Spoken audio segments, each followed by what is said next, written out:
খাদেম ফ্রি নামক ভিসা নিয়ে কুয়েতে এসে অনেকেই মানবতার জীবনযাপন করছেন, আবার অনেকে চড়াই উত্তরায়ের মধ্য দিয়ে নিজের অবস্থান তৈরি করতে সক্ষম হয়েছেন।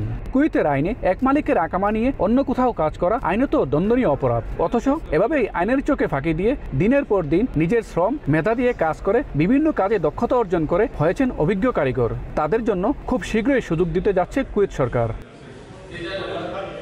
দেশটির বিভিন্ন গণমাধ্যমে কিছুদিন থেকে খাদেম ভিসা 20 নম্বর থেকে বেসরকারি খাতে 18 নম্বর শূন্য ভিসায় পরিবর্তন করার সুযোগ দিতে পরিকল্পনা করছে দেশটির সংশ্লিষ্ট মন্ত্রণালয়। কবে থেকে এই সুযোগ দেওয়া হবে নির্দিষ্ট তারিখ না জানলেও এই খবরে আনন্দিত প্রবাসীরা। এতে বিভিন্ন দেশের অভিবাসীদের পাশাপাশি অনেক প্রবাসী বাংলাদেশিরাও উপকৃত হবেন। তো শূন্য ভিসা হইলে অনেক প্রতিষ্ঠানে কাজ করতে পারবে, বাংলাদেশের রেমিটেন্সও বাড়বে।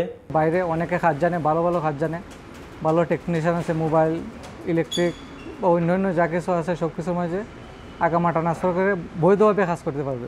এখন জন্ম সনদ দিয়ে খোলো বিকাশ স্টুডেন্ট অ্যাকাউন্ট, নিজের বিকাশ নিজে কর।